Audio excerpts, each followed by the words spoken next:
been in our community doing the work that she does so well for decades. So thank you, Connie, for being here. To her left is Gordon Chang. Gordon Chang is professor of history at Stanford University, also a dear friend of CHSA, as an advisor for many years.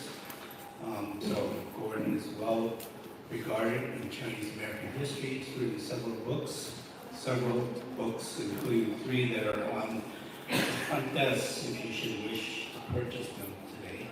I'm sure they'll be glad to sign them for you. They're at the front desk as you key in the front door. So Gordon also has published a great new book, which is also available, called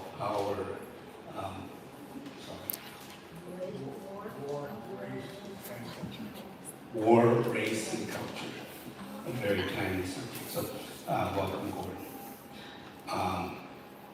On the far side is Charles McClain. Charles is a lecturer at the School of Law at the University of California, Berkeley. Charles's wife, sitting here to my left, is Lorraine McClain. Lorraine is the daughter of one of the original founders of CHSA. So the McClain Wu family has a rich tradition with Chinese Historical Society. And thank you, Charles, for helping us with this panel discussion today. So the other person who's not here, Barre Fong, is a partner, collaborator with Connie on the Geary Act. And he has a filming where he's off-site and not able to attend today. So we're going to try to get the message that he taped for us to be shown in a bit. So those are our panelists. I welcome people to stay. I'm sorry, I think I'm moving away. So,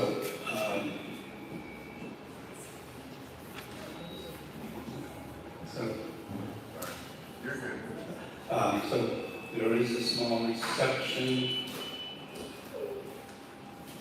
at the end of the panel discussion Q&A.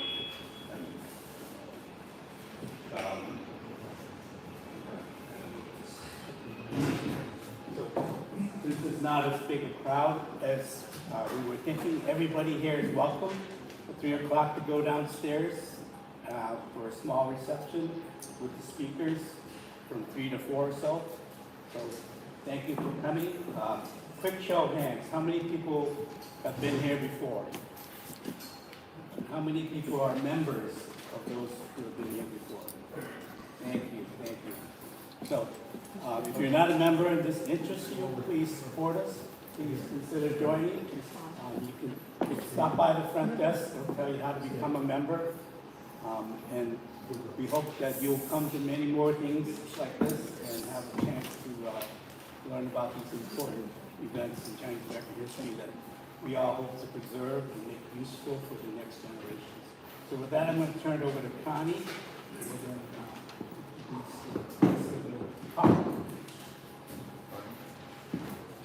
Am I ready? Yes, ma'am. First of all, I want to thank you all for being here and supporting the Geary Act program at CHSA. I know you feel, as I do, this is not an ordinary presentation of an ordinary immigration law from the past. You know, the Geary Act extended the Chinese exclusion law for 10 years, and of course, ultimately, it was indefinite until it was repealed in 1943. What the Geary Act did was require every Chinese resident in the United States to carry a resident permit, which my mother called the Chok Ji, and she was born in America, her father was born in America, yet she knew about this certificate because other people had to carry them regardless. And so she handed me, over 50 years ago, my grandfather's Chok Ji. And there it was, my beloved grandfather, looking, in his 20s, and it was stamped laborer. And my mother said he was required to carry it at all times. Failure to do so would be punishable by deportation or a year of hard labor. In addition, He was not be allowed to bear witness in court and could not receive bail in habeas corpus proceedings. And she knew that what habeas corpus meant, unlike some of our elected officials. So what this meant was that he had kept it all at all times. It was very precious to him, and it was handed to me when I wrote my first article on Chinese. It was called Chinese in American Courts, and this was in 1972. And we posted his talk sheet on the cover of Concerned Asian Scholars issue, first Asian American issue. And you know, I expected a lot of people to be very interested, and there wasn't a lot of interest at that time. And this was before the discovery of Angel Island, you know, as an immigration station. And people did not want to come forward and talk about it. And so it took a while for this interest and concern to come about. So how did this project come about? Barry Fong and I, Barry Fong, the filmmaker, and he was the former president of the board of trustees, board of directors at CHSA. He and I were asked to conduct oral history interviews of Chinese railroad workers from this project that was initiated by Professor Gordon Chang, called Stanford's Chinese Railroad Workers Project in North America. And he asked us to do oral history interviews, and at the time I thought, and this was oral history of descendants, to find out about railroad workers from the 1860s. And I said, how are we going to find anything out? How are we going to, you know, by interviewing descendants that are 4 or 5 generations removed? And he said, we may not find very much, but we will find something. He had that faith. And of course, me a little faith, but the thrill was interviewing descendants like myself, you know, who have lots of stories of the generation that was born in America. But what I should have recognized was that this generation kept memorabilia of the past. And so Barry Fong and I went to one of our early interviews. We went to Sacramento and interviewed the great-grandson of Jim King, alias Zhao Qi, who was on the payroll record of the Central Pacific. So we knew he was a descendant of this railroad worker. And so Gino Chan is telling stories of his father and grandfather, not so much the great-grandfather, except what he researched. And he had these papers, and he just happened to have this paper, and it was in front of me, and I go, it's a Chokji, it is a certificate of residence, and there's this picture of the railroad worker, Zhao Qi, stamped laborer. And Barry and I were so excited. We said, I don't think he knows what he really had. He had taken it for granted. These were papers that his mother had saved. And so we were able to get a copy, and we were so excited to publish, to print this in our oral history collection, and it turned up in an archaeology book. But it was so valuable. It's a record. But beyond that, for Barry and myself, it meant so much history. It meant the struggle the Chinese faced during this exclusionary period, and the struggle to stay in this country, and also their resistance, because this Geary Act was the one act the Chinese organized civil disobedience to fight, and they were defeated. You know, I have a receipt of $1 donation from a San Jose Chinese resident who donated for the Geary Act, to fight the Geary Act. And the 6 companies had great lawyers. They were defeated in the case of Fong Yuqing versus U.S., and all Chinese were required to register. So what Barry and I kept thinking, well, we have to find more certificates. It couldn't just be for laborers, it could be for other people, you know, men, women, children. we had to find more evidence, and we thought, how are we going to do this? We had some collected from the community, but we needed to have large, submissions. This project actually belongs to all of you you're interested, and I know some of you have already, expressed, interest in submitting some of your family papers, and we've, gotten some response on email that there are certificates coming. So this is very exciting to us. We will keep having this gallery. But it took us so long to get going with this. We only launched this idea in December, and it was at a meeting of CHSA. It was at a reception at the Lion's Den, and we were saying, what can we do? This is after the election. We have to do something after this to talk about this history that is going to be obliterated, that has such relevance for today. So anyway, we thought one way to do it is for Barre to design a website and figure out a way to have people submit them. So Barre could not be here today, but he made a short video, I hope he can show, that will describe the project and how we can all get involved. Do we have it? Yes.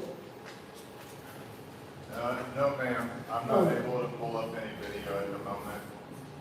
I'll be happy to link the information to anyone that wants, but we're at complete standstill Okay. on video. Well, I hope everybody will go to the website and see what we have uploaded already.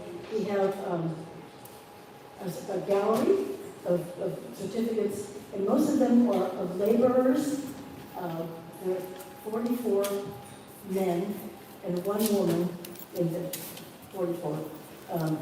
And she's a 22-year-old woman named, this is significant, Sing Tong, and she's born in California, but her certificate was stamped person other than laborer, and they had written native.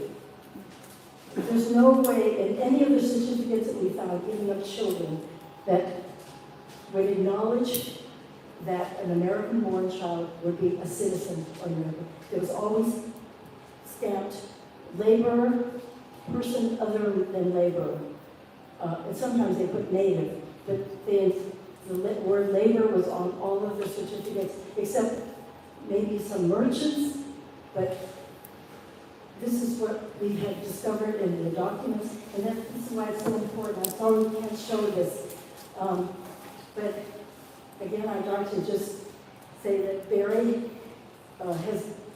gave this talk that, well, if you go to the website, you will see what he's narrating. It's our mission statement, it's our notable certificates, including one of her family, a father, a mother, and an 8-year-old boy, stamped persons other than labor, born in San Francisco. And this was given to us by Janice Fong, who's here.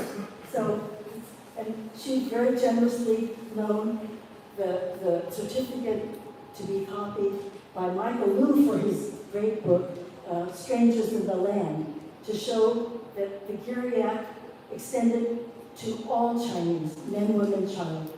And there's a picture of her great-grandfather, or her grandfather, 8-year-old there.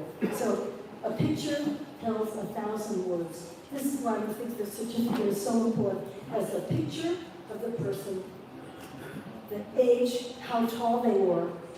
You know, like there's one of a 4-year-old boy. He's 3 feet tall. And this one I really wanted to show because it's a landing page, and you'll see it. And you notice it's from the territory of Hawaii. It's from the territory of Hawaii, this boy that was born on Kauai. And it says, it's stamped, not even person other than labor, just stamped laborer. And the law was an extension of the Geary Act, but it was a special law that was passed in the 20th century, 1900. So I wanted to just read that, when it said that, oh gosh. Okay, it says that, that any Chinese, okay, right, no Chinese, this is the certificate from the territory of Hawaii. No Chinese laborer, whether he shall hold the certificate or not, shall be allowed to enter any state, territory, or district of the United States of America from the Hawaiian Islands. And you have to see this certificate to believe it. You have to read the words. It's a documentation of how exclusion was implemented. This was a major signpost, the Geary Act, in the paper trail. It was aimed at the ultimate goal to phase out the Chinese population and certainly to keep the people of Hawaii from the United States. So lastly, I just want to mention, maybe some of you drove down the beautiful boulevard, Geary Boulevard. It was not named after Thomas Geary, who wrote and made sure this resolution was passed. It was not. Geary was named after the first mayor of San Francisco, who in 1850 actually welcomed the Chinese and invited them to participate in the funeral procession for Zachary Taylor. So, and the Chinese very ceremoniously gave him a proclamation of thanks. So, Geary was named after the first mayor, and Thomas Geary is going to go down in history as this egregious person who passed this law that has affected our people and actually has caused great damage to American society. This was a precursor to the Green Card. And so we all should know this history. This is American history. It belongs to us. And I thank you so very much for being here and supporting the project and participating in making this work, the Geary Act project. Thank you so much.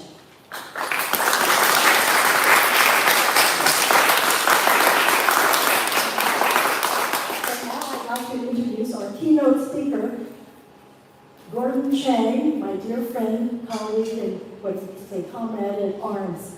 But and you've heard about the wonderful books that he has written, and the latest is a war culture, war, race, and culture, and with some incredible essays about our history and his personal journey through researching Chinese history and being a professor and an activist and a mover and shaker. And I'm so grateful for him launching the Chinese Railroad Workers Project of North America at Stanford University that involved us all and led Barre and me to this project. Thank you. So, Gordon? Thank you all for being here. First, I want to say something quite serious, that we are meeting today in very fraught times. I think we all know this. From my point of view, this is one of the worst times to be Chinese American that I ever known. And I'm in my latter 70s. So I've seen a lot of history here today. I grew up in the Bay Area, but the politics from Washington D.C. are so dangerous. And I look around, I mean, it's directed against minority people, immigrants, it's directed against so many different people. It's a very terrible time. It's directed against universities. It's Harvard, Stanford, Columbia, Princeton. All universities are under the gun. And I think historical societies like this could be next, because we do have a strategic program on how to return the country back to, I think the vision is something like in the 1950s, early 1950s, a high point of white supremacy in the country. That's what they want. And everything that's come up since then are targets, institutions that are trying to diversify. Even that word right now is controversial and not dangerous for those who speak it. And at Stanford, where I am, the university has already scrubbed all its websites of certain words. Diversity, inclusion, equity, DEI. I mean, maybe those are dangerous words. Those are controversial, provocative words in guys' Washington. I think we all really need to be aware of that and take cognizance of it and resist when you can. Now, I do want to move away from that serious note to a more personal note. It's great to be back here in the Historical Society and in this building. Why? Because I was on the board of directors at CHSA 20, 25 years ago when the whole project of obtaining this building came up. And it was not a given. You would think, oh, it's so obvious the city wanted to give this building to the historical society, but there was a lot of uneasiness about obtaining this building because how's it going to be maintained, how it's going to be used, who's going to pay for it, and so forth. Proud of the Historical Society for using it in such a wonderful way. So thank you, Walter. Thank you for others who are not connected to the Historical Society, which itself is also connected to my family. So on my mother's generation, we're all involved in the founding of the Historical Society. My uncle, John Yu, Alice Fong Yu, some of you know Alice Fong Yu, I'll say a bit more about her in a moment. We're all founders of the early founders of the Historical Society, so it's in many ways coming back home. My mother was also involved here in this building, which is the YWCA building, I believe it was, long ago. And the buildings next door, Cameron House over here. I have pictures of my mother and her brothers and sisters attending Bible class over at Cameron House. And then right across the street, which is now the Lao School. Before that was known as Commodore Stockton School. I'm sure some of us may have gone to school over there, Commodore Stockton School. Before that, it was known as the Oriental School. And before that, it was known as the Chinese School. So why all the Chinese changes? Because the Chinese school, it was a segregated school for Chinese. Then there began to be more Japanese ancestry people in the city, and so they had to be segregated too, so then it became the Oriental School. And then when that became too sensitive, it became Commodore Stockton School, and so forth. So in the middle of that, when it was Commodore Stockton School, my mother's sister, Alice Fong, became the first school teacher of Chinese ancestry in San Francisco. So how many of you know Alice Fong Yu School in San Francisco? Any of you have kids or relatives who went to school there? No? Anyway, it's the Cantonese Immersion School, and that's named after Auntie Alice Fong Yu. And she began to work there in 1926, right across the street. So it's very touching for me to be here, and we parked our car over the parking lot over there, so I had to touch with Aunt Alice. Another connection, Aunt Alice was also responsible for introducing, indirectly, my wife, Vicki, over here, and myself, when Vicki was working for Alice's son, Alvin. I know there's a lot of minutiae here, but there's tons of connections. How many of you ever went to Imperial Palace restaurant? Remember, you know it? Tommy Toy's restaurant? All right. So Vicki used to work at both places. Downstairs when you're plucking the ducks and all that.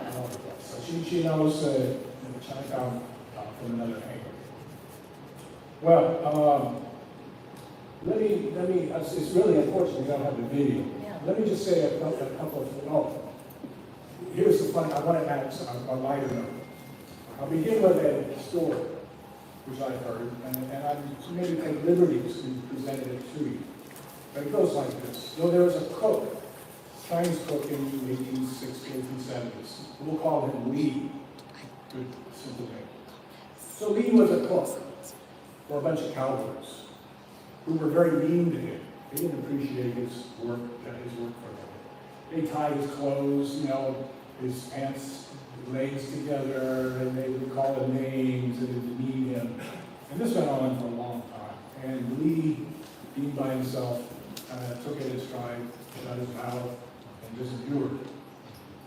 And then one day, he didn't really still go fight back, but then one day the cowboys came back and they looked a little bit embarrassed and chagrined. And they said, Lee, we know we've been mean to you. We've taken advantage of you. We've insulted you. So we're not going to do that anymore. We want to be friends. And we're not going to do stuff to your clothes. And Lee says, oh, I'm so glad to hear that. I do want to be friends. You'll stop picking on me, and I'll stop eating your soup. So, why that story? Because, yeah, he took a lot of crap, but he also, you say, you see on the wall to resist. He had his own way of subverting the prejudice that was against him. And that's also a metaphor for the story about these certificates of residence, which Connie mentioned about this massive resistance to required to sign for these residents. Now, what were these residents? I'm not sure we all know what that is. This was a result of the requirement of what's known as the Geary Act passed in 1892. That was 10 years following the 1882 Chinese Restriction Act. Now, we sometimes call it the Chinese Exclusion Act, which was part of that 1882 Act, is what we most well know. But it's just part of a score of federal immigration acts directed to exclude, restrict, limit, or harass those with Chinese ancestry.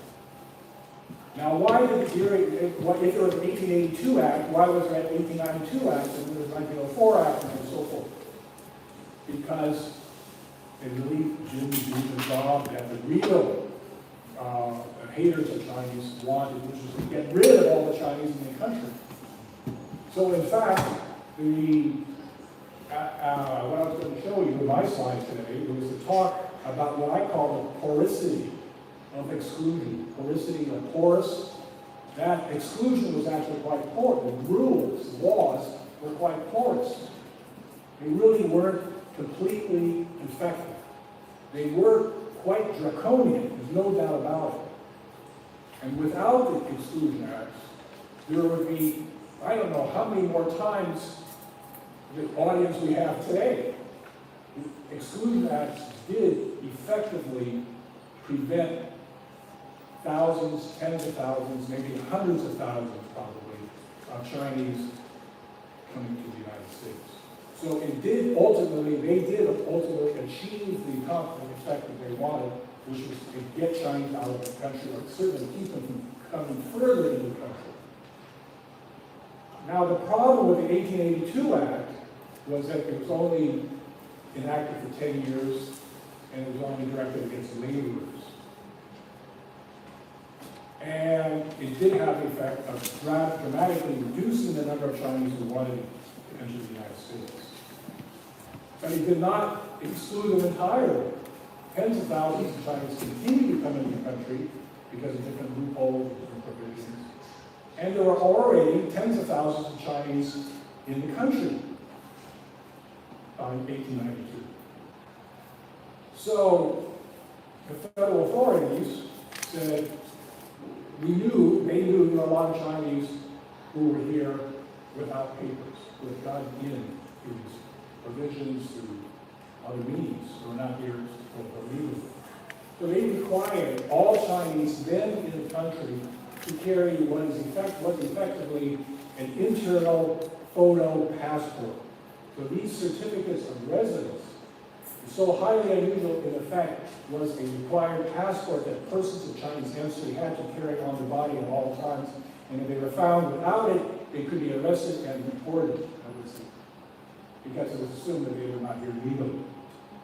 So that's what the significance of these certificates of residence are. And they said all Chinese currently in the country as of this date had to go in and register, had to voluntarily go in and say, here I am, here's my photo, here's my description, and all the information that was put on the certificate, as what Connie was saying. That's what's so significant about these documents, because they list all this information: physical appearance, occupation, and this type of thing. And they have photos.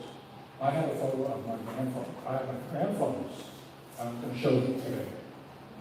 Now, a lot of Chinese resisted this requirement, and tens of thousands of them said, we're not going to go anywhere. Why should we go register? To basically present ourselves as possible to the federal authorities, because the records were so weak at the time. The registration process was, of course, to identify the current Chinese population. So thousands did not go in and register, and they could be arrested if they did. And so this is a time to say many thousands resisted reform organizations to not to resist this requirement, but many ultimately did.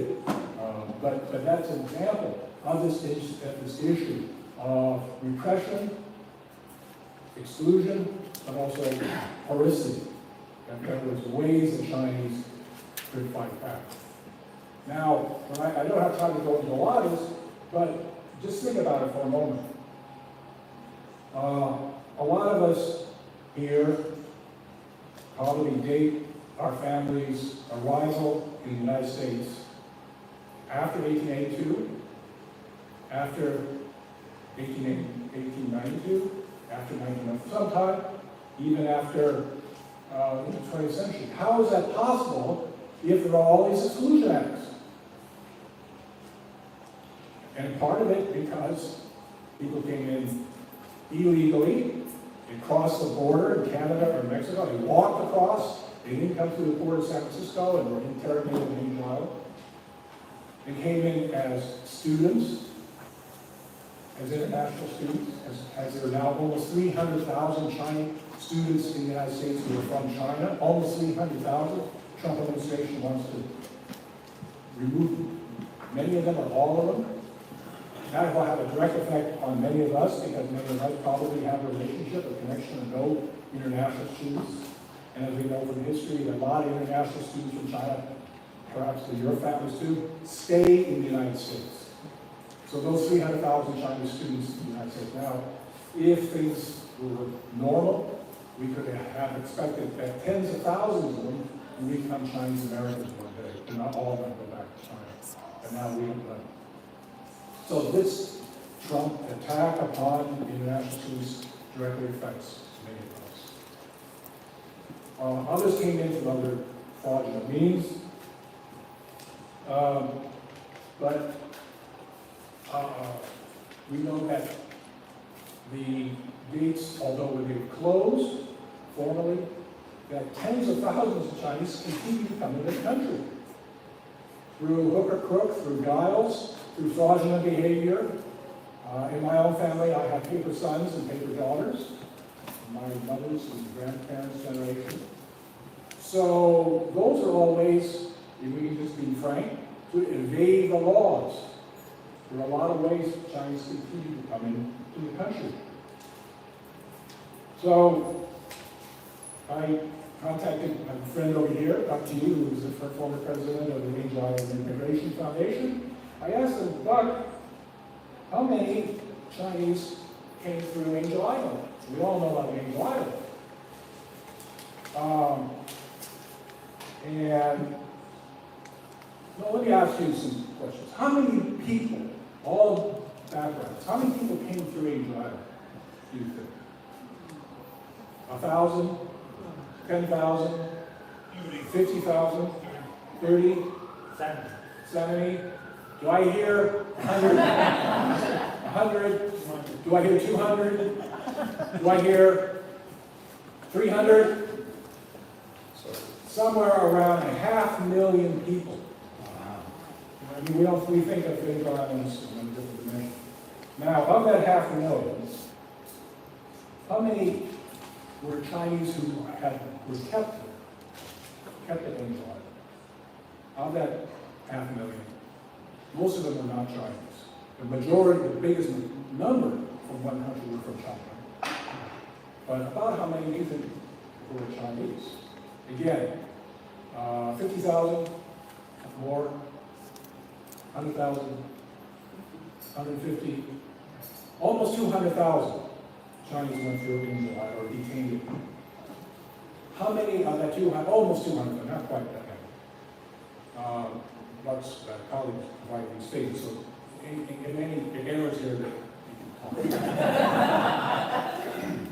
talk. So of this 175, how many do you think were deported, never entered the United States, returned back? 80%,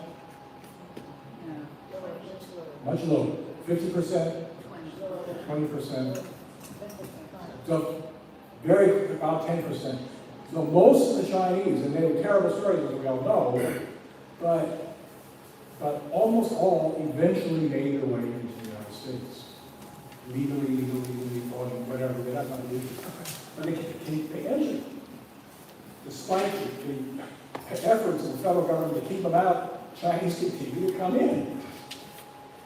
How many paper sons and daughters do you think there are? Now, this is, of course, speculative, because how can you prove somebody, unless they come forward, are here illegally? I'm not going to say I didn't be, I mean, some did, I had to go through the confessions program. So it's estimated that 150,000 Chinese are paper daughters or paper sons. So that's a lot. Without the exclusion acts, there'd be many, as I said, many more Chinese would come in, but still a lot of Chinese found ways to enter. So they came in in all sorts of different ways. Walking across, I think my grandfather entered the country by walking across the border from Vancouver in the United States. There's a book called China Gold. I don't know, one of the first books that was published on Chinese American, that's on my grandfather. So this was based upon interviews with him in the 1950s. And in that book, he says that he landed in Vancouver. And then in the next chapter, he says he's in Sacramento. So how he got from Vancouver to Sacramento in 1882 is not mentioned in the book. So people came into the country, Chinese came into the country through invasion, fraudulent behavior. They walked past Canada, they walked across the border from Mexico. There were exemptions, some came as students, as intellectuals, scientists. There were actually a number of Chinese came in as scientists, and they were able to adjust their status after the period. There were legal challenges. Between 1882 and 1905, over 10,000 Chinese filed lawsuits to get status in the United States. So they used, and then colleague Charles McClain here, the expert on the law and Chinese, might say something more about it. But that's enough. We need to keep that in mind, that we, Chinese Americans, we're not victims solely or even alone, but we're a very complicated community with a lot of strength and courage and resilience, and came in to continue populate the Chinese communities like all around us. There's a story early in 1882, 1883, right after the Exclusion Act was first passed. There's a diary of the first immigration agent sent out from St. Louis. Washington, D.C. said, go out to northern Washington Territory to look for illegal Chinese because they have to be processed. Laborers can't come in the country. So he gets out there on his horse. One guy to the police 800 miles from Puget Sound, all the way across. And he writes in his diary, oh my God, how am I supposed to enforce this law? There's no way to enforce it. He said the other day, I encountered a group of Chinese. They looked like Chinese. They said they weren't Chinese. They said they were Native Americans. How am I supposed to prove they're wrong or right? No one was supposed to carry certificates at that time. Another time he encountered some others, and later on in his diary, he encountered these 2 or 3 fellows. He said, I know they're Chinese. But they said they've been in the country for 5, 10 years. I couldn't prove that they were wrong. So I had to let them go. I couldn't just arrest them and take them to the courtyard or anything like that. So there are a lot of these stories that just share a few simple ones with you to talk about how resilient, how smart a lot of the Chinese were to keep and survive the past. So from Lee the cook to those guys crossing the borders in Canada, we know that the Chinese were quite smart in how they confronted the law. And that is what I want you to leave you with, is that's why there were so many Chinese exclusion laws. Because the Chinese continually found ways to evade them. If they had been effective, they wouldn't have had a need for a dozen or so laws over 25 years to try to find ways to make the door tighter and tighter. Now, I had wanted to show you an example of my grandfather's certificate of residence, but we don't have it. And I'll just briefly describe it. I had it given to the family for years, and I kept puzzling over it. Because even though he said this was for a grandfather, the name on it says Fong Chu, C-H-U-W, not Fong Chang, which is the name that he used later in his life. And then, as I read further about his life, he didn't even use that name, Fong Chao, until into the late 1890s, not the time of the Geary Act. And then the picture, is it really him? It says he's 6 foot, they're both tall. It could have been him. It could have been his face, but I wasn't sure. It says he's a laborer, but then further down it says he's a tailor. It says that he was a resident of Seattle at the time, but then the certificate was filed in Portland. All of which didn't make sense because it was not consistent with the story given in China Gold. So I think it's very possible he purchased that certificate of citizenship. He purchased it. It was somebody who was close to him and sounded could have been him, but it was not him. And the other bit of evidence I have in the family, he arrived here in 1882, 1883. He never left the country afterwards. Because I would think he needed a passport, he needed a re-entry visit, he needed all that, and he couldn't prove all the things that he was part of. So he sent his children back to China. His eldest son, named Theodore, or Theodore Roosevelt. He went back to China. He sent his second eldest son back to China. Who also came back to. And then Alice, I mentioned Alice, was the second boy. Alice was named after Alice Roosevelt, daughter of Theodore. Just one thing, just because I'm a numbers guy, the Chinese population in 1870 in the U.S., I looked this up, was 70,000. The effective Geary Act in 1900 it was down to 50,000. So despite this, it was declining population. Right? So, you know. But from 1870 to 1880, it shot up 100,000 to more than 100,000. Why? Because the railroad was hiring vigorously in the 1860s, 1870s, and it started and it really shot up. So at the high point of Chinese legal entry to the United States was around 1880, and then it started. So that's absolutely true. And then it had that quite a draconian effect. Okay, I think I've spoken enough, but thank you all for this.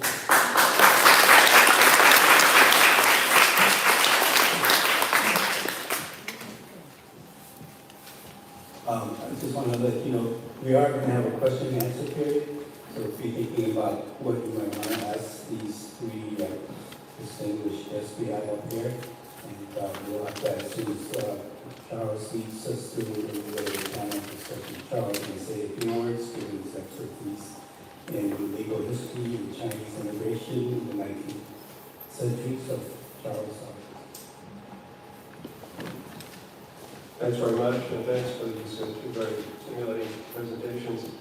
I was recruited as moderator, so I'm not going to spend much time saying anything on my own.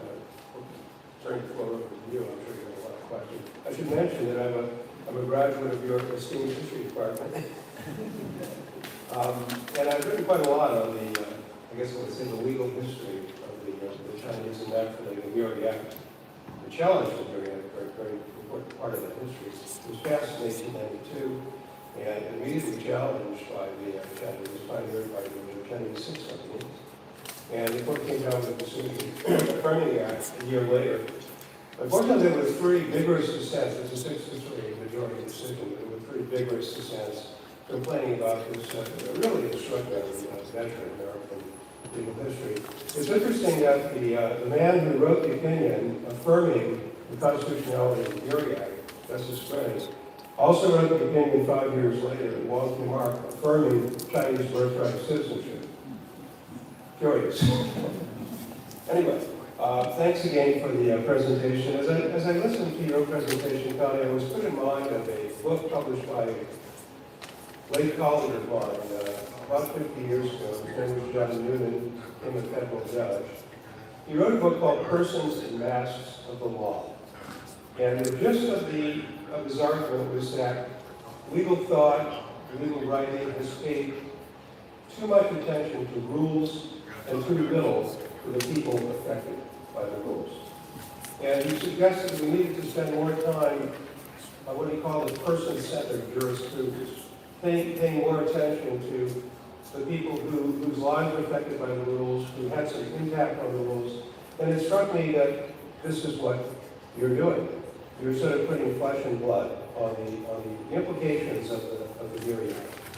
So I just had a couple of questions. I think the first one would be for you. And it's sort of a natural question I think that one would ask, and that is, what is, in the course of your research, what is the most surprising finding that you came up with? And related to that,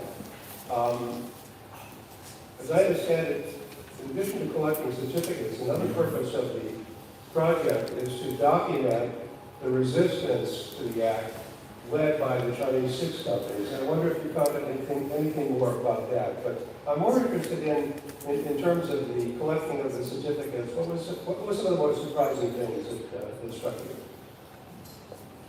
The most surprising thing is the wording of the certificates in describing the individuals, and particularly, and I want to show the gallery of children, the fact, and this was startling to Barre and myself, is to see a certificate for the one of Hawaii, the Hawaiian boy, that the Geary Act extended to the territory of Hawaii, and it was a law of 1900 that mentions the law of 1892, and that it would actually state at the bottom of the certificate, you know, you see the face of this 4-year-old boy stamped laborer, and at the bottom, and it's stamped twice, laborer again, and at the bottom it says that, you know, no Chinese laborer from this territory of Hawaii shall enter any district, state, or territory of the United States. So that's startling. And the other thing is, just looking at the certificates of children, you have that are stamped. I mean, it was startling to me that there's actually stamped that says persons other than labor. Some of them is handwritten, persons other than labor. But then you look and it mentions native child, you know, born in San Francisco, and the address, and there's a certificate of a boy, 3-year-old, that's the youngest I've seen. Art Lin, he's the son of railroad worker Lin Hong, and the picture of him, it shows his, you know, cute little Chinese hat from Chinese New Year with all the embellishments and little, you know, balls and symbols, and he's looking at the camera, and you just look at that picture. I mean, that's startling to me, and the fact that he is denied his birthright, and he is identified as a person other than laborer, meaning he's Chinese, and being Chinese means you cannot participate in American society, even though you live here. What I wanted to emphasize is that even though Lin That Hong and his many children were able to live here and become very prominent, and they suffered so much from the Chinese exclusion law and the stigma of the Geary Act and all the discriminatory laws from redlining to locations and employment. They suffered so much. And then in my own family, I always knew that my grandfather, the one with the certificate, Yong Hua Guo, came at the age of 11, 1 year before the Chinese exclusion law. And my father always said, if he came at the age of 12, we wouldn't be here. And he always talked about how my father was able to get a re-entry permit so he can go to China and get married. But he wasn't able to bring his wife over, this my grandmother. They were separated for 14 years until he could establish his status as a merchant by showing that he had a certain amount of stock in a store in the Chinatown in San Jose. So 14 years they were separated. It was and they never thought that she would, when she came in her 30s, that she would have children, but she did. She had my father and my uncle. So that's a happy story. However, she always talked about the separation and the agony and having to be in the village with her mother-in-law. And she also said, when she was at the dock, this was before Angel Island, waiting for her husband to meet her, finally, he came, and she was from a village with just her very, very precious sets of clothes, and she was carrying it, and she got off the dock, and he greeted her, and he handed her a basket of dim sum, and she took that dim sum and she threw it into the ocean. And she said, she was so angry, and she told him that if I were not allowed to land, I would throw myself into the ocean. So these are the stories that I have, and I always felt of the shadow of the exclusion law, and the fact that my mother's mother, and there's a story that Barre and I did on video called Detained at Liberty's Door, and it's about my mother, my grandmother, Mrs. Lee Yoksui, who was detained on Angel Island for 15 and a half months because she was returning after her husband died, and she was a widow, no longer any status, even though she had a re-entry permit. So she was finally able to land, but she had to have 3 different appeals. In the final appeal, she was able to win her case. It was in front of the Ninth Circuit Court of Appeals. So the suffering, the endurance, and also, I guess, the ultimate perseverance and courage of the people who came. So, Thanks very much. Well, both of you have personal history, personal experience, which is very helpful to hear from both of you about their ancestors and the way they tried to navigate these discriminatory laws. Gordon was talking about the long history of Chinese resistance to discriminatory legislation. It really is a very long history, going back to the very beginning of the immigration. A lot of thinkers would still on the exclusion acts, but the Chinese were litigating cases in the state and federal courts as early as the 1850s, the very first decade of Chinese immigration to the United States. I don't know if this is a comment and a question, I guess either one of you. And one thing that's always puzzled me is this. It's a minor puzzle. The act was passed in, I think it was May of 1892, and in September, the Chinese 6 companies put out 2 proclamations spread all over Chinatown, urging the Chinese not to register. They said they had consulted lawyers, and they asked everybody to contribute $1 to the prosecution of this litigation. I think they eventually raised to 60,000 or something like that. They wanted to raise 100,000. And it's interesting, they said they wanted to hire East Coast lawyers. So even then, they knew that the best legal talent was probably on the East Coast. Although they had some very capable lawyers here in California. But here's the thing. The Chinese 6 companies led the fight against the Geary Act. But the litigants who challenged the Geary Act lived in New York City. They were all New York residents. And it highlights the fact that there was a fairly substantial Chinese community in New York at the time. Don't know anything about these stories. Fong was the lead litigant. I can't recall the name of the others. There was in response to the Geary Act on the East Coast, there was an organization, have you heard it called the Chinese Equal Rights League? Yeah. I'd love to know more about it. I've not been able to find out much about it at all. And I do know that in response to the Geary Act, they convened a meeting at the Cooper Union in New York City, a mass meeting. And they also appeared before Congress, representatives appeared before Congress. So it'd be interesting to know more about the connection between the 6 companies and the Chinese Equal Rights League in New York. It's pretty clear to me that the 6 companies finance this litigation. But what role the Chinese Equal Rights League might have played is interesting and open question. Do you have any thoughts on that? Well, there's a drama about Citizen Wong Chin Fu. He was the head of the spokesperson for the Chinese Equal Rights Organization, and gave speeches in the East Coast, and I guess he published it, one of the early newspapers of Chinese and English. But I think that the advocacy did not affect the rulings at all. But Well, yeah. I would say, having looked at the briefs submitted in the case, the Chinese were very well represented. They had some very good lawyers weighing in on their side.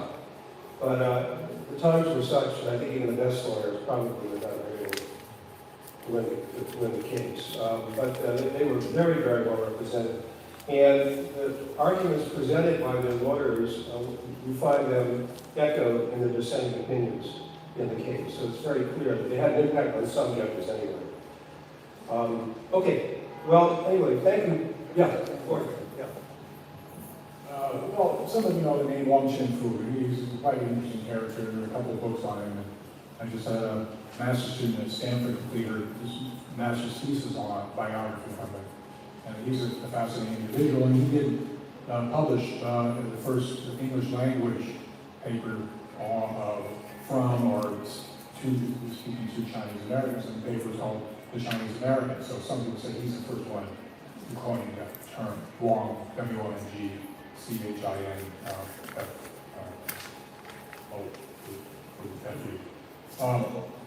now, what about the East Coast, West Coast? Well, one might say is anti-Chinese sentiment on the East Coast was less virulent than on the West Coast.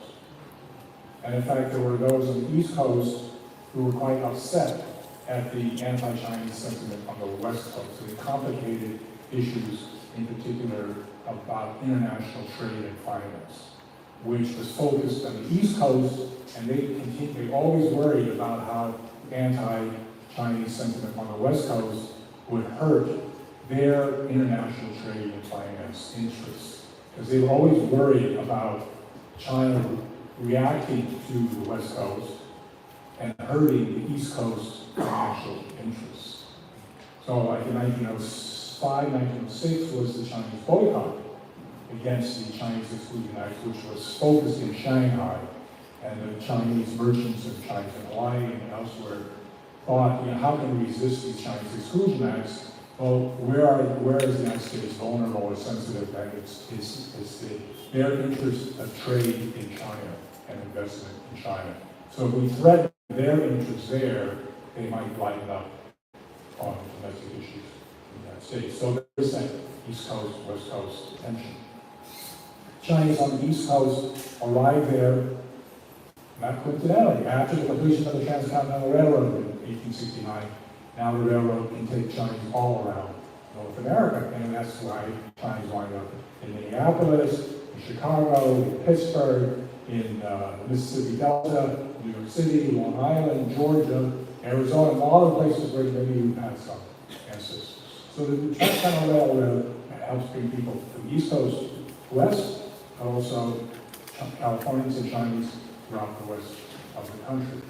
I think New Jersey was the first settlement of Chinese railroad workers, Bellevue, New Jersey. One thing I want to divert a little bit from this discussion is about the importance of these certificates. And Charles asked, what was the fighting thing? Well, I would say, when we kind of mentioned the beginning of our railroad workers project back in 2012 or whatever it was, hardly anybody knew anything, even recognized or acknowledged the existence of these certificates. Connie knew about them, and a few of us knew about them, but we didn't really know very much about the certificates, how extensive they were. And so now, much more is known about them.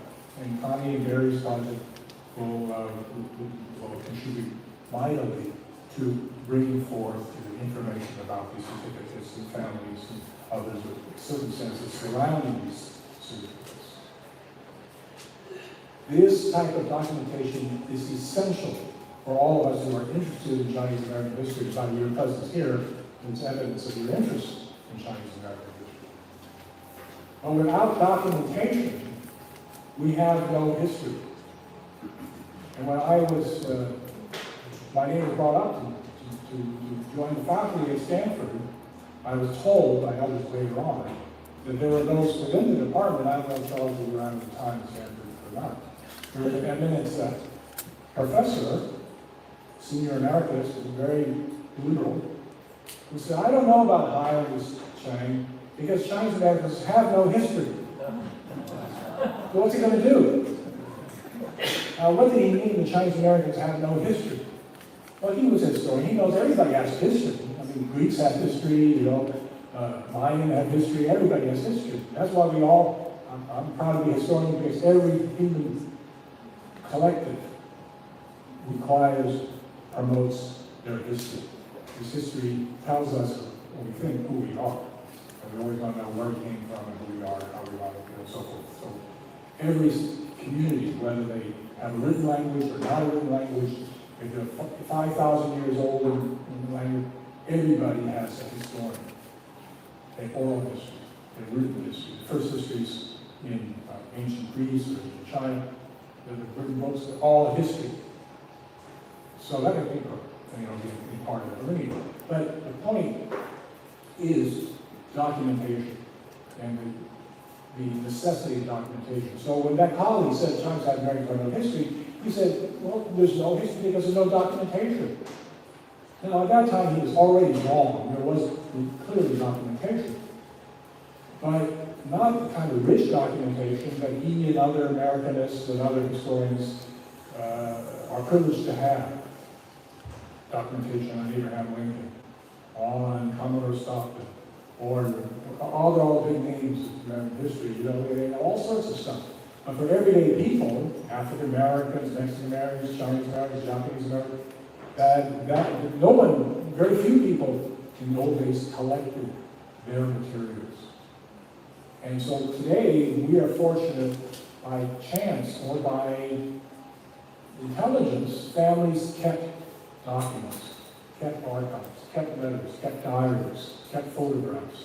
And these reside, I hope, still in many of your families. They are valuable. They are invaluable because whatever you have from your families does not exist anywhere else. It's not in the federal registries, it's not in the congressional record, it's not in business records. They're one-of-a-kind records, such as these certificates of residence. And so are letters, old photographs. I'm part of this project right now collecting old family photographs. And we've collected family, just snapshots. They're not professional photographs. Snapshots going back to the early 20th century, including from Alice's family and my mother's family and all this. And they tell us a lot about the living room, where we're going to have picnics, where they went boating, where they went to travel for vacation, what they look like, all sorts of stuff. That's the documentation of history. And we need those.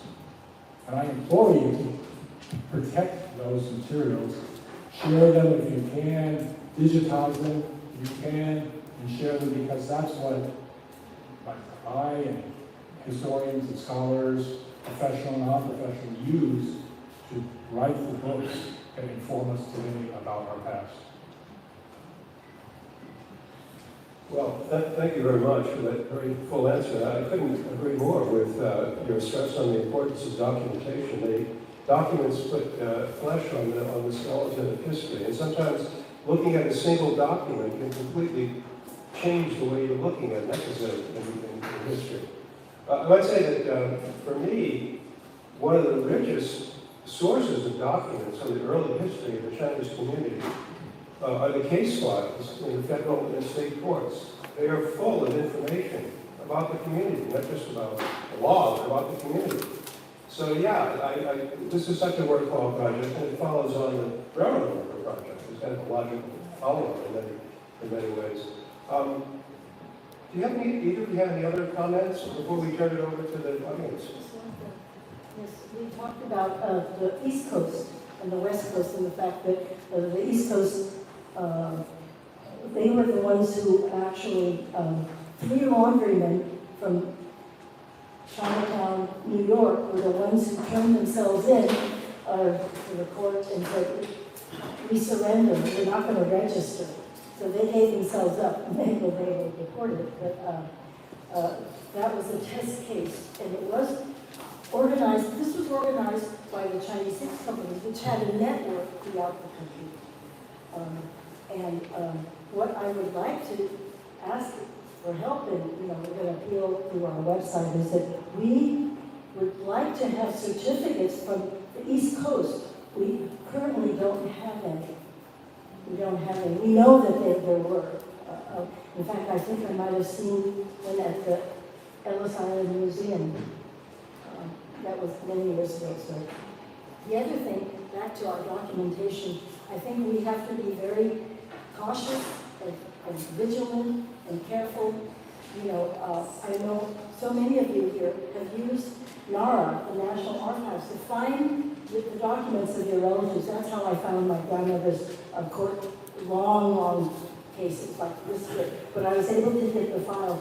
And now, with the cutting of hours and the administration actually wanting to shut down immigration files and destroy this history, we have to be advocates, we have to be vigilant, but protect, first of all, protect what you have. Okay, I'm sure there are questions from the audience, and I believe there are microphones circulating. Yeah, right here? Yeah. Go ahead. So, I wanted to find out more about Chinese merchants. Because evidently that was a way to,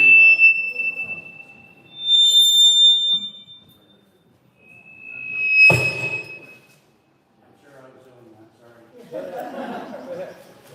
I turned it off. Sorry, I'll shout a little louder. So if I want to find out more about the day-to-day life of a Chinese merchant in Chinatown, in San Francisco, or maybe Monterey, how would I find out more about being a merchant? I guess there are a lot of biographies. I think you should start with a major text first.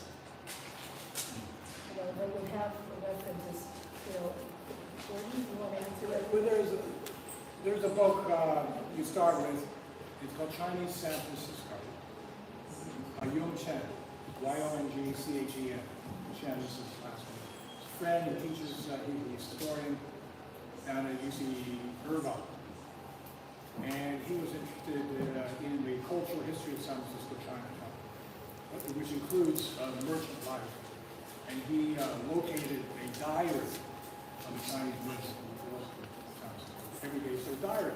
And he wrote in English. I mean, just beyond reads Chinese.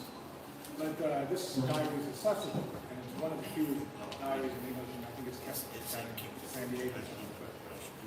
And I was interested in short, because he talks about his almost hour-by-hour activities of the day that he was practicing English.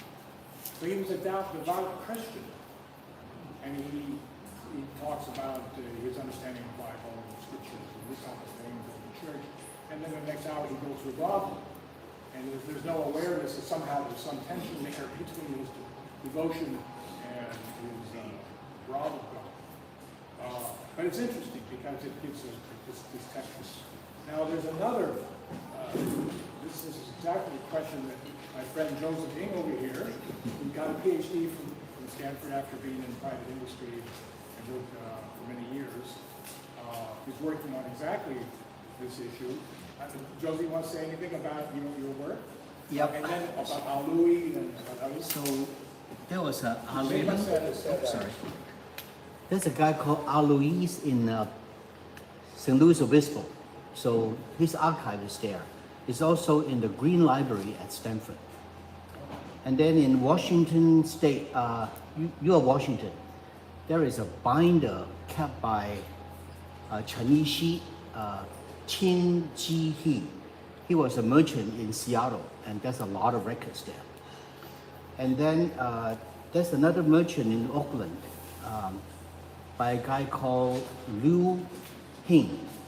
He was the founder of China Mail, Canton Bank. There was a cannery in Oakland. So Liu Hing, the tycoon, yep, that one, you have that one. But his family record is now sometimes exhibited in the public library here. Just one thing, one of the challenges is language. Really, the names are varied with Cantonese and Mandarin or something else. But we would talk about this as Al-Louis left lots of pages, hundreds of pages of business ledgers, scribbled notes. I mean, they didn't have a good, a double entry accounting system. They had triple accounting. Inside, there were secret books. There were public books for the tax keepers, and there were secret books which were the real books. I mean, there are all sorts of things going back to this way of evading certain restrictions. But we got out at Stanford, in the library, we got a sheet of business records from Al-Louis, hundreds of pages. I mean, they're all in Chinese. And just rough notes, long letters. Someone owes me this amount of money. I sold this on this date. This type of thing. It was really a challenge to try to reconstruct the business history. But that's something I'm very curious about, how these merchants, many of them did pretty well in this hostile environment, and how did they do so, something which is very elusive. So this is a roll, this big, very thin paper, all rolled up, hundreds of pages. So there is archive, there is a history, and it's a challenge to figure it out. Yes. My Monterey, my great-grandfather was in Watsonville. Oh, Richard from Watsonville. Yeah. Okay. So I did work here. Okay, we'll talk to you after that. And you have other papers? I just wanted to say, I just want to finish the comment about the merchants. That first of all, most merchants that were very common, they were laborers, they were former laborers. There's a book that you can buy at CHSA called Voices from the Railroad, edited by Cindy and myself, and it's based on oral history and of how many, there are 9 stories of former railroad workers who did eventually become merchants or very, very prominent in their community. So that would be a good way to start, and to recognize what you're really looking for when it comes to the Chinese of that during the exclusion law. You know, a merchant was not, I mean, he would be associated with the community just like a laborer. He was part of the clan. So to separate them, except when you're thinking of the large enterprises that, like Liu Hing with the cannery, And then cannery owners and restaurant owners, they were merchants, but formerly, I think that the problem that like laundrymen, if they owned a laundry, they would not be considered merchants. They could be very prosperous as well. So, if there are other questions. It's so clear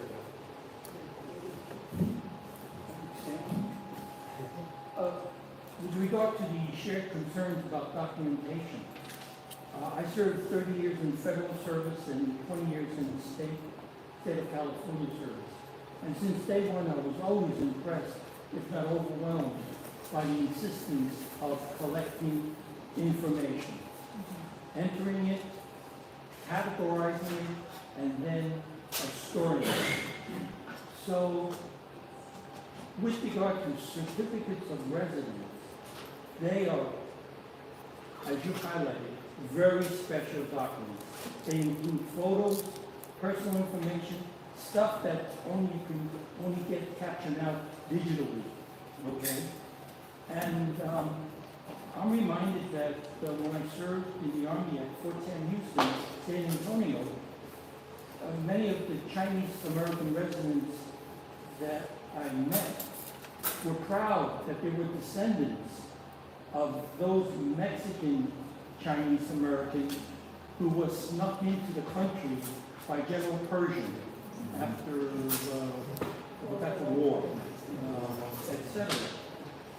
So I have to believe, I want to believe, that at the federal level, somewhere in the bowels of Washington, D.C., whether it's under the rubric of the Department of Immigration and Naturalization, whatever, there's got to be copies of these certificates of residence that were carefully or carelessly gathered and then forwarded to certain depositories.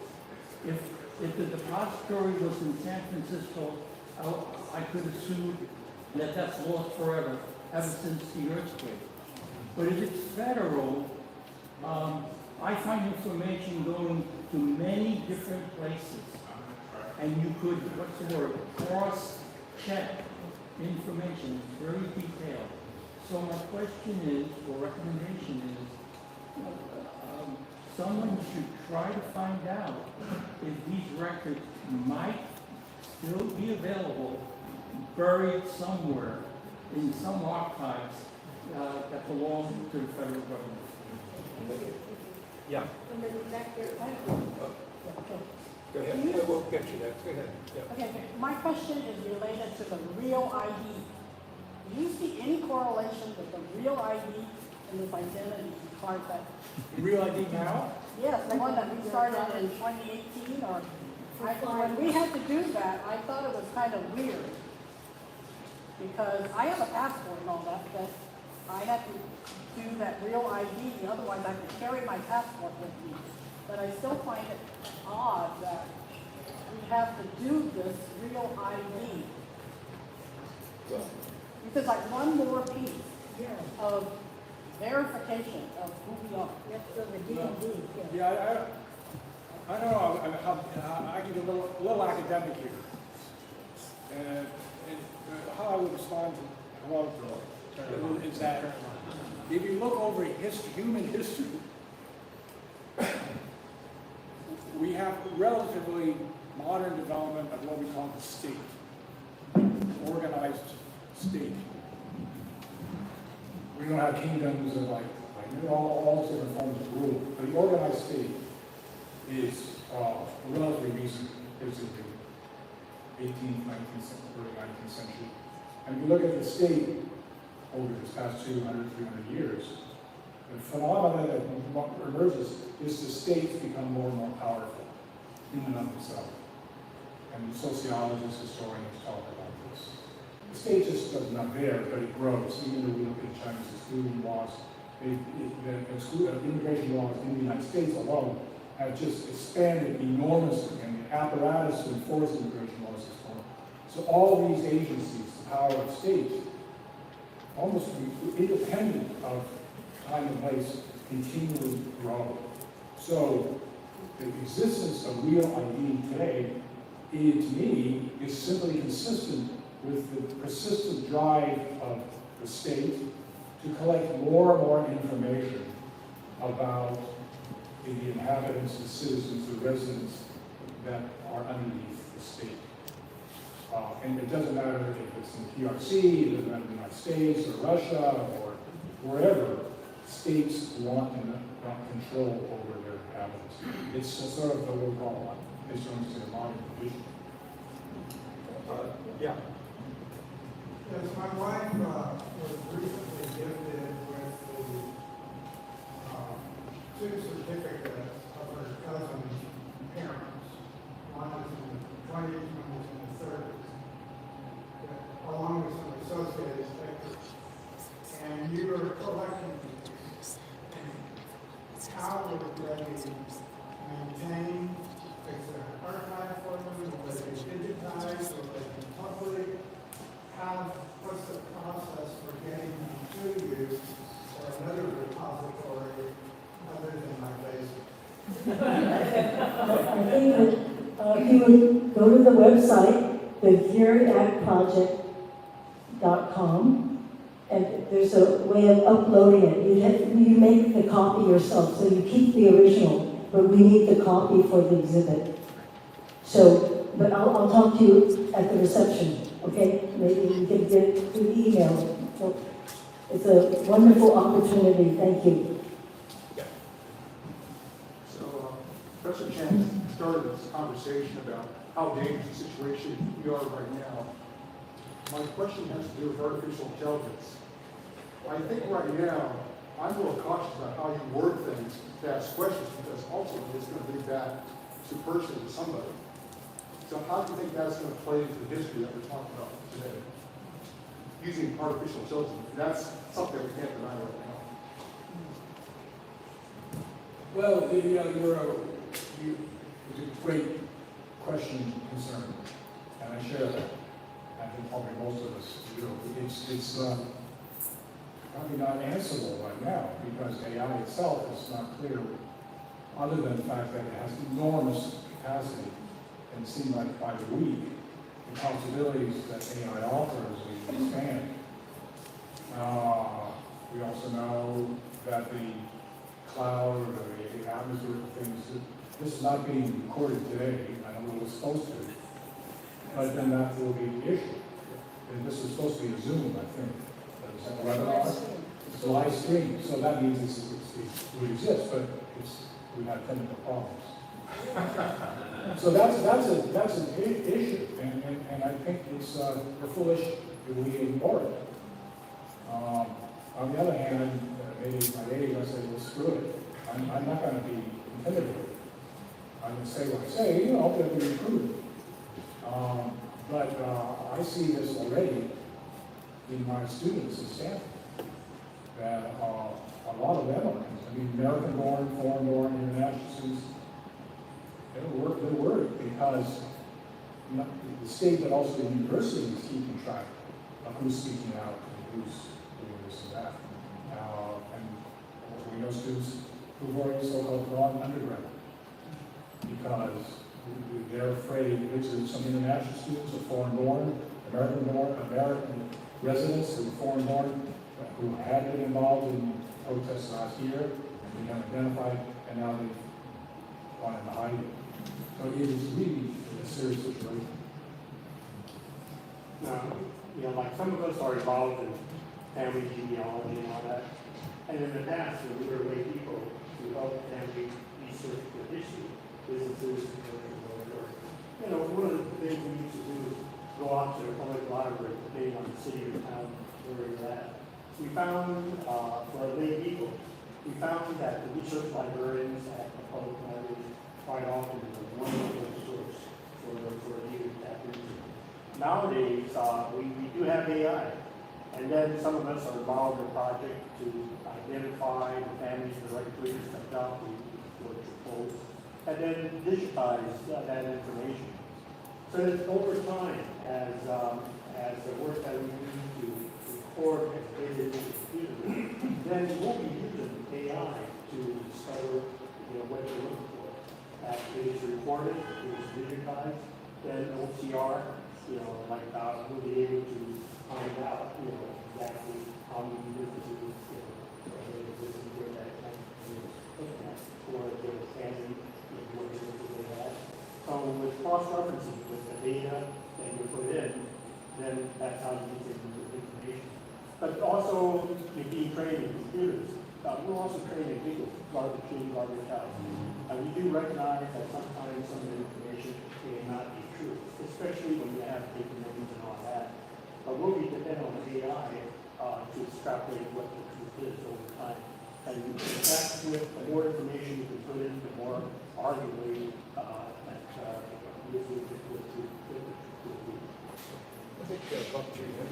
Yeah, so the question, maybe comment. If the certificates of registration are what I have known as certificates of ID, the National Archives in San Bruno has 70,000 remaining certificates of ID. When I left the board, I know Ancestry was considering digitizing it, so I don't know what the project happened there, but if these are the same things, there's 70,000 of them in San Bruno. We have seen them. Anybody who's gone to Angel Island to look up, gone to the Nara to look up. Can you hear me now? Okay. The question, just repeat a comment. It's supposed to be a.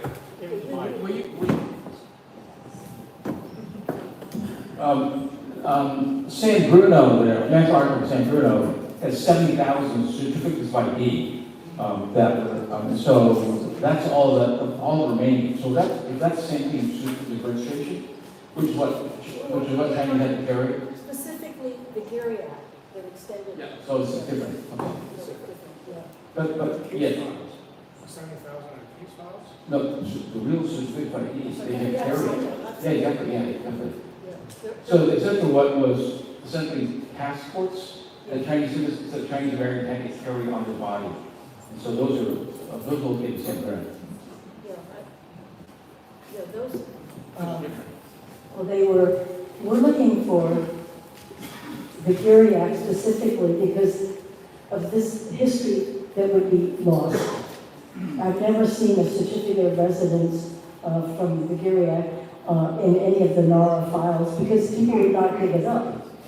And even the descendants, I've not even seen a copy, but we just think that, the certificate, the IDs are fantastic.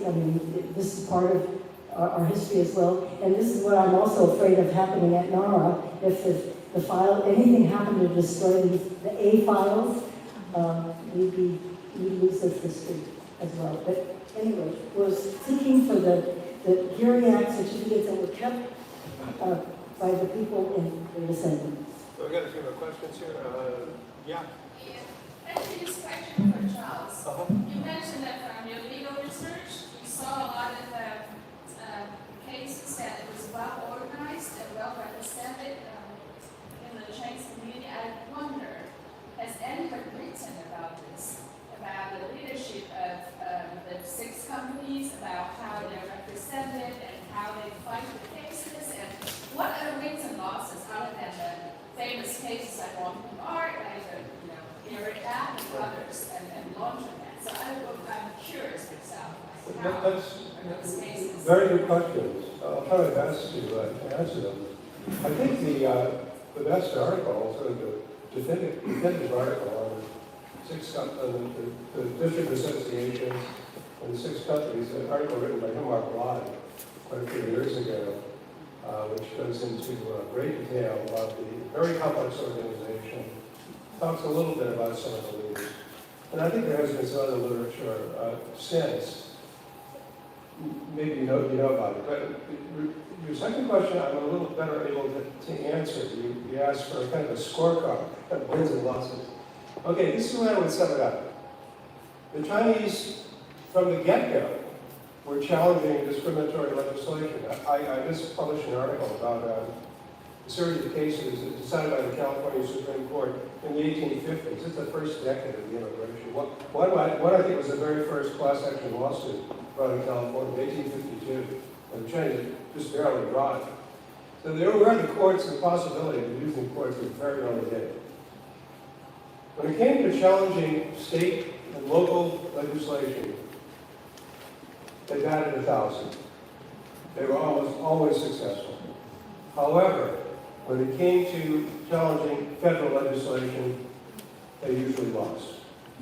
And that is because, as a result of not just the Chinese immigration cases, but primarily those, the court said when it comes to regulating immigration, the federal government has enormous, almost unconstrained power. That was the first message. That was figured out a little bit, actually as a result of some Chinese cases. And it turned out that it wasn't totally unconstrained, but still, immigration law is a little bit of an outlier, I guess you can say, in American law, in that the courts have just repeatedly said regulation of immigration is an attribute of sovereignty. The government can exclude anybody it wants to. It has a lot of authority in deporting people who are aliens who are here. That has been changed. I mean, since the Geary Act decision, there have been a series of decisions that have watered that down a little bit. But bottom line is, challenging state and local legislation, the Chinese had several strings to their bow. They had the Berkeley Treaty. They had the treaty between the United States and China, which had a clause that guaranteed equal treatment. Said the Chinese should be treated the same way as other foreign subjects.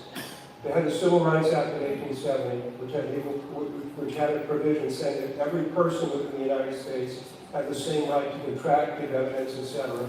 And most important, they had the due process and equal protection clauses of the 14th Amendment. But the 14th Amendment only operates against the states. It has no bearing on the federal government at all. So they had a lot of weapons when it came to challenging local, state legislation. They made valiant efforts to challenge federal legislation, as in the Fong case. But they didn't lose every case. They had some minor victories. For example, a few years after the Fong one of you mentioned that there was in the law a criminal provision you could be put in jail for a year. That was challenged by a man named Wong Wing, who actually came into the country through Michigan, maybe a Canadian, came through Canada possibly. And the Supreme Court struck down that provision of law. Anyway, so the Chinese, they got some, around the edges, they managed to get some victories, but they were on much firmer ground when they challenged state and local legislation. You had another question, I think. Now, You wanted to know about... six companies rose because as a younger immigrants, we're not aware of that because they are so prominent historically. I was wondering, is any books that reached about the leadership in those legal cases? Sometimes it wasn't the six companies, it was one of the Quaquan, the district associations, an individual. Sometimes in the laundry litigation, it was the Chinese Laundrymen's Guild. That was not part of the six companies. It's a very good question. I don't know quite how to answer it. You asked about the leadership, and I always fall back on this great article by Him Art Live, which talks a little bit about the leadership, but not probably as much as you would like. Maybe there's been other writings since then about the leadership. I really don't know. Do you?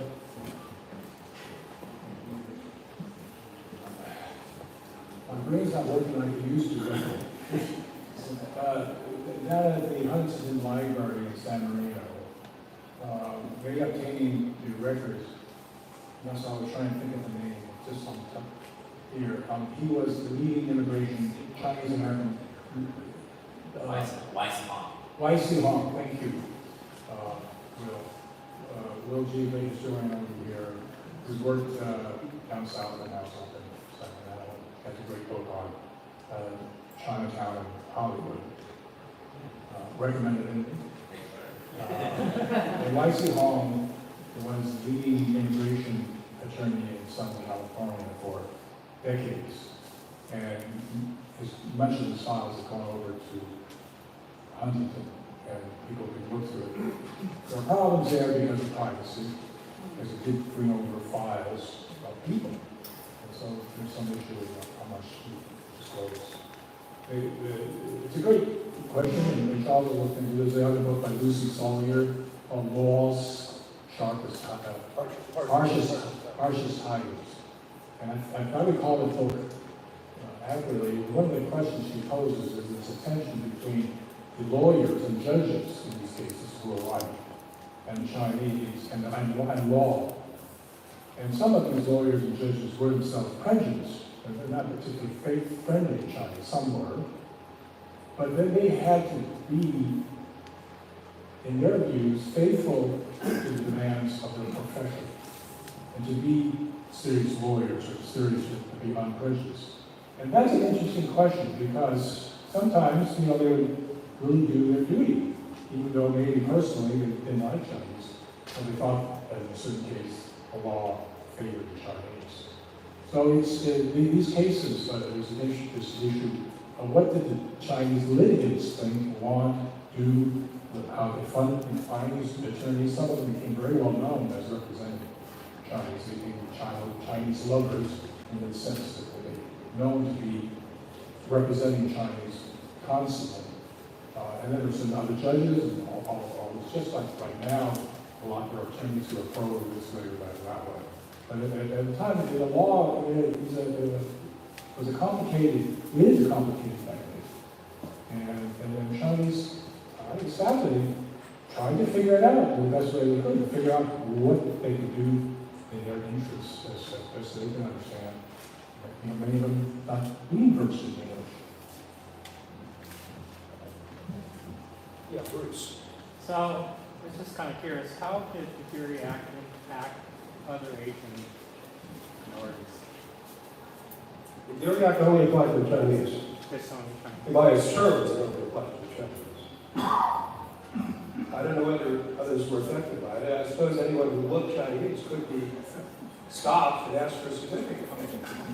But the law itself only speaks of Chinese laborers.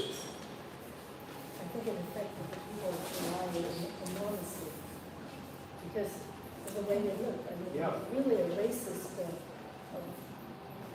But first, in the United States, it was just for the Chinese. And at that time, the Japanese population was starting to come in the 1890s, just beginning, and they had a gentleman's agreement about immigration, so they were not considered a threat until later, when there was a law of 1924, which, again, it was an exclusion law, and what the wording was, not Chinese Jews, it just said, hereafter, no alien ineligible for citizenship shall be allowed to enter the United States. So that meant the picture brides and Japanese Americans, Japanese coming in. I have a question. Were any of the certificates forged? Like, for example, if people don't want to go on and register themselves because then there's a record of how many there are, I'm wondering if one person registered and then everyone else sort of copied that, and then you could have a paper if you want stuff. Forgeries, yeah. The question, I very much doubt it. I mean, if you look at the paper and the parchment and I mean, the Chinese press could have possibly done it, but I doubt it very much. I think that the punishment would be so severe, it would go after the whole family. So, what I was going to mention was that the period of, during COVID, that the rise of the anti-Asian hate, and the fact that all Asians were considered targets, there was one benefit. It unified Asian Americans. It unified that we all, are targets because of our race, not just because a person was a laborer. They were. It's not about class or occupation. It was about race. And if you read Michael Liu's book, Strangers in the Land, he talks about being the son of two professors coming from Taiwan, and he grew up never hearing about discrimination or the immigration laws or anything about exclusion, and until he's walking, he and his family were walking down the street, and some well-dressed woman yelled at him, why don't you go back to where you come from? And then later, when he went and said, you know, I come from here, she goes, go back to China. And then he wrote this up the story appeared in the New York Times.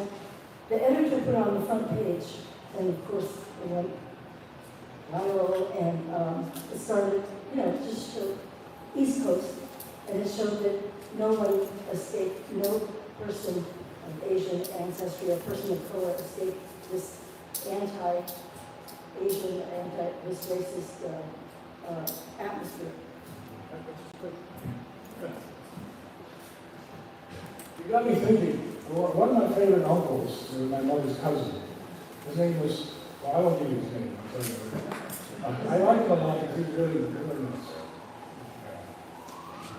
He was in prison for forgery.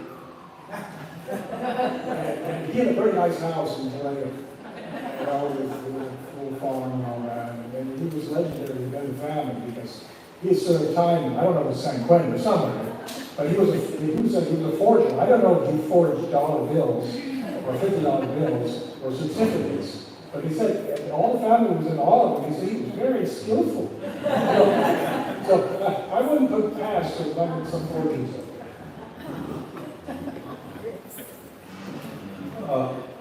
Yeah. So Dr. Chang, you mentioned about paper names and stuff. I know there was periods of time when there was embassies and changing into that.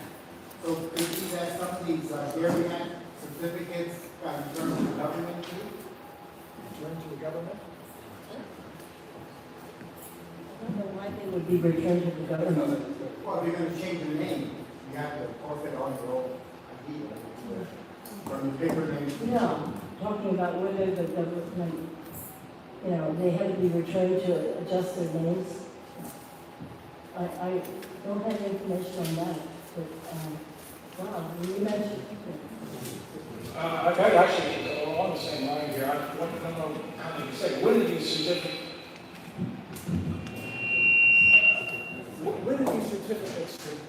when did the state stop requiring them to be available?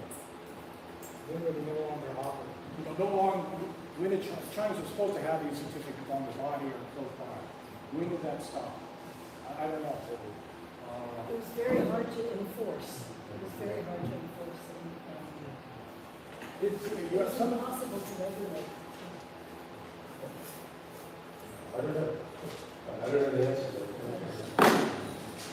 One thing again, there, we know there are paper dollars. Everyone knows there are paper dollars.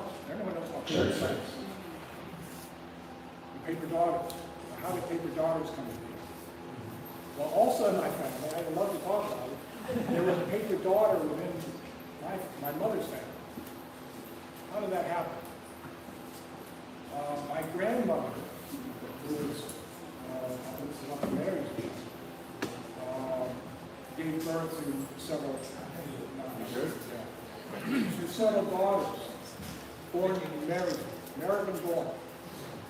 And when their father passed, grandmother took the remains of her husband, grandfather, and one of the daughters, and her papers, and went back to China, the village.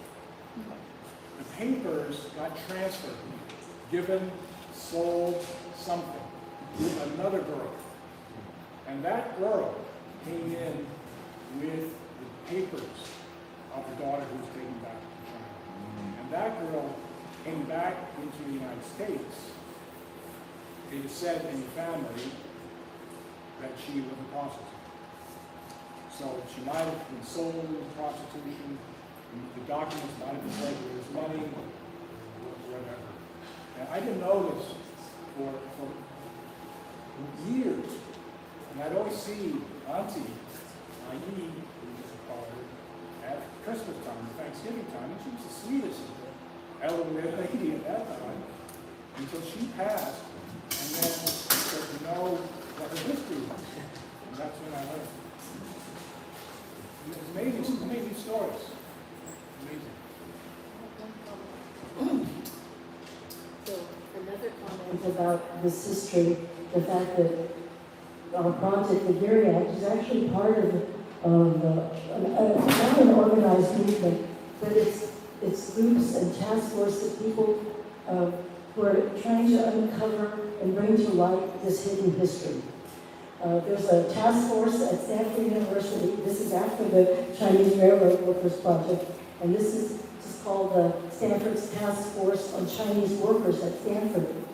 And it's mostly the professors and alumni who are researching how Stanford has benefited from Chinese labor, the fact that there was a headquarters or boarding house for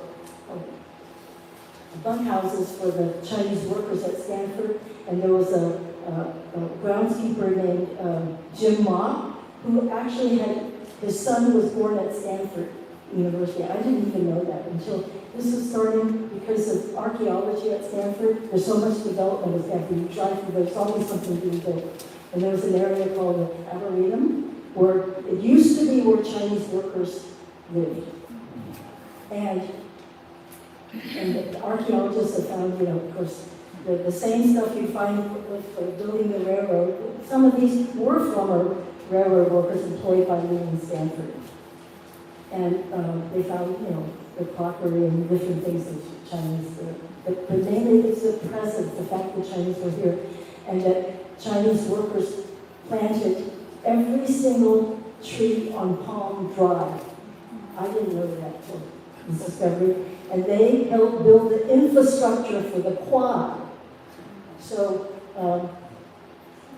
students are very interested in this. They really care about this history. It proves just something about, how this place was built, and the struggle and the immigration and the whole exclusionist history and the anti-Chinese movement and anti-Asian movement is all related to establishing this history that this great institution has its roots in Chinese labor. Leland Stanford was, in history, the largest employer of Chinese labor in history.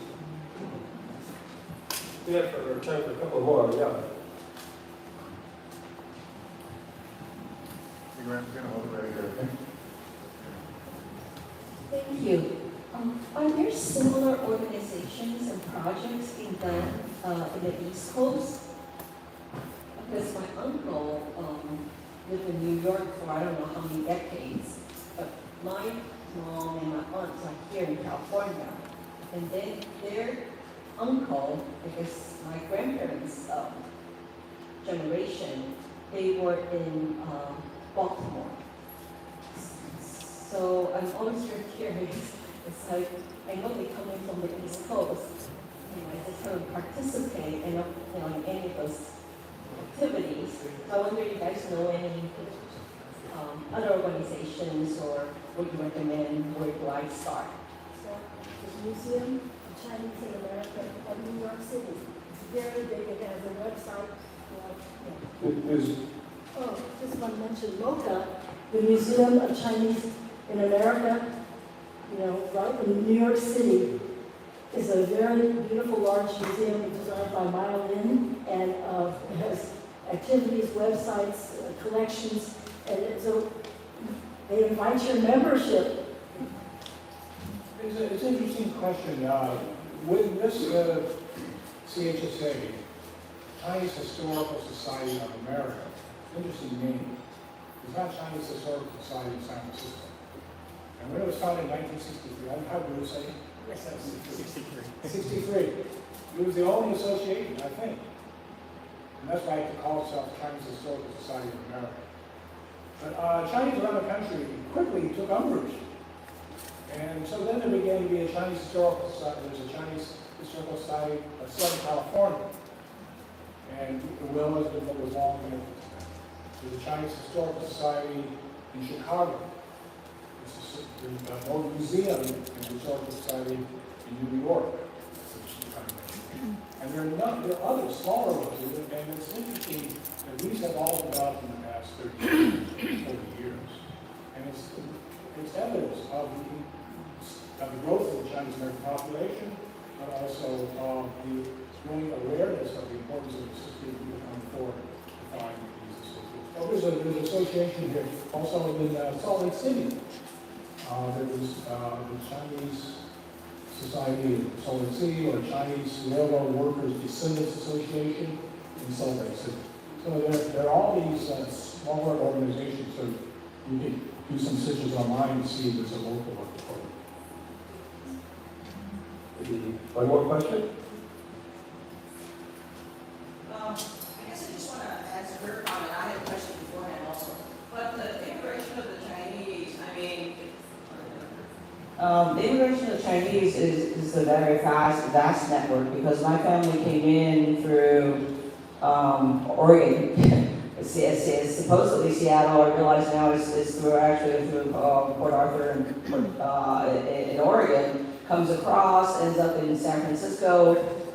They cross across the border in Mexicali. They eventually migrate to Baltimore, to New York. They follow the railroads parts of the time to work. So, and they had different kinds of false papers at different periods of time. I have several that are originals that are, false documents as such that were left to me by my grandfather. So these are, so at different times, so the network is actually tremendously vast. So even if you're on the East Coast, I wouldn't put it past. The whole system of paper, sons, daughters, really is quite extensive. One question I had was, I was wondering when you were talking about Hawaii. What crossed my mind is Hawaii is annexed in 1898. By the U.S. As a U.S. colony. And I'm wondering how much of whether the Geary Act or some of the later exclusion acts were specifically to also counter the Chinese that were coming from there, and because they were able to have women and families and children, because you mentioned children, and when you talk about those certificates that talk about other than laborer, what they meant for that child, other than laborers, a child can't be a laborer. Okay, so one of the things is their status is many of those children are coming in as students. And I'm wondering if that was also a loophole for the Chinese to then bring in another classification other than merchant of the adult. Because if we look at the same thing with Angel Island, many of the people that are migrating in are in fact if you look at go back to Toisan, the villages, many of they are coming in as 12 and 13-year-olds. And that's actually the age of when many of the young men are coming. And they come in, they get their status as students, and then somehow migrate to laborer or some of a merchant or some buy other papers while they're here. And these are other strategies for them to then negotiate being able to the permanency. So I'm just kind of wondering how that might relate to, especially the Hawaii situation. There's also lots of records at NARA recently with the talk about closing it down. I talked to the archivist there, and there is extensive files on Hawaii at NARA that has never been looked at or touched in terms of the immigration status of families. Just very, very quickly. In Hawaii, the certificate that I have for the 4-year-old child, it just doesn't say persons other than labor, it just says labor twice. So in other words, a baby that's Chinese would be considered a laborer. Yeah, the exclusion acts by their terms only apply to laborers. They do not apply to students or merchants or even tourists. However, obstacles were put in the way of merchants and students coming into the country. They had to go through sort of a paperwork hurdles to come in. But the laws by their terms only apply to laborers. Have someone over here who wants to ask a question. Here you go, ma'am. Right to your face. Right here. Right here. To your face. Yes, I wanted to respond to Gordon's comment about the Chinese Historical Society of America, because as a daughter of one of the co-founders, I traveled with my dad across country during the 1950s. And my father was very active with the Ngagam Sa, the Wong, and the Wu family associations. And we would always stop in a particular area to meet people from that association. And that happened in Montana, it happened in Chicago, it happened in New York, it happened in Washington, D.C., and then quite south in Mississippi.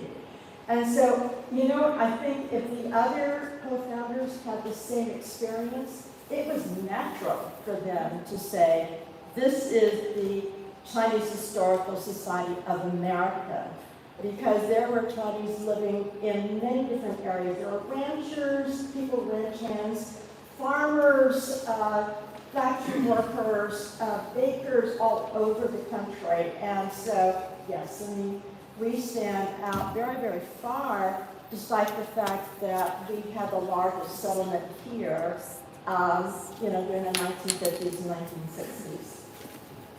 Okay, I would really like to thank our two presenters.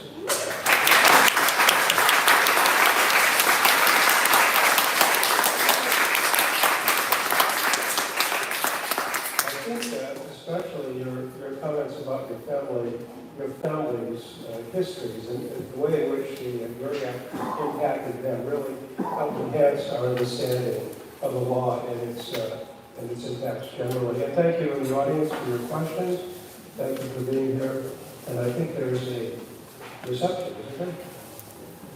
Thank you, Charles. And I hope you all took away from this something that you're going to carry with you, because it's rare that we have three scholars, three historians, three really well-regarded Chinese American history experts in a room. And hopefully,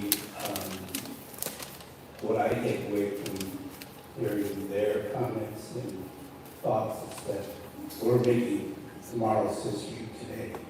So if we bring something out of this so that we can carry on for tomorrow's history to be written in a certain way, you will all have gotten some huge benefit from this. So just a few closing comments. You have on your chairs some feedback forms. If you would take a few minutes to fill them out, because we certainly are interested in hearing what your thoughts are. We'd love to continue to improve. As Marie implies, you stand on the shoulders of certain founders who had a rich idea of what it means to be Chinese American, what it means to preserve our history, and it means to have future generations be able to benefit from that history. So through evaluations or comments, we hope to continue to stand on the shoulders of those founders. You will be rewarded if you get picked by turning in that form, and your ticket comes in, you get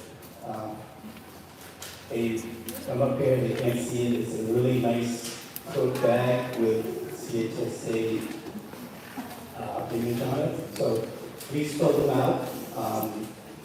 And if you want to return them here, you can give them to any of the people that are going to be standing at the door. If you want to take a minute, and before you go down to the reception, everybody invited to the reception downstairs.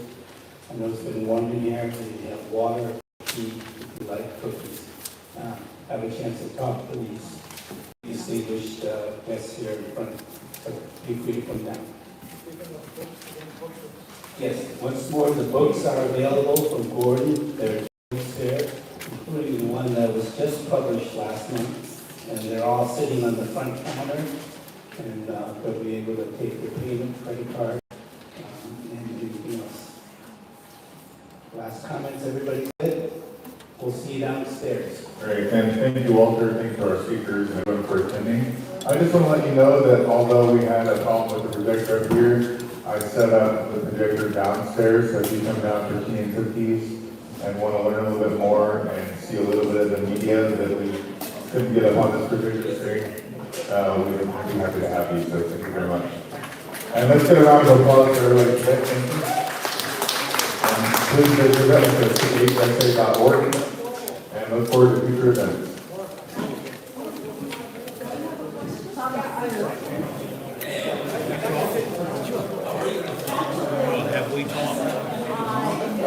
I'm sorry, take the ticket off the form, keep the ticket on the form, yours.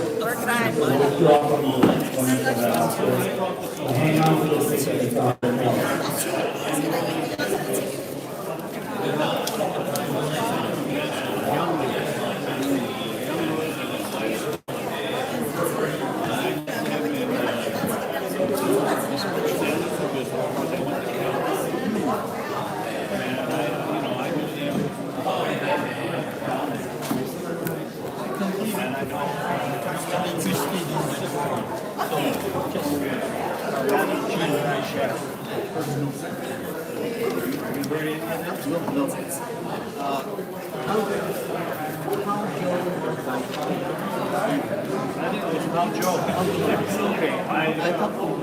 I mean, it's just correspondence. I haven't talked to him in a couple of years. He just hard. He may remember me. He just finished his oral examination. Started to write my dissertation. And how is his so I'll let you know when you're in this. I'm kind of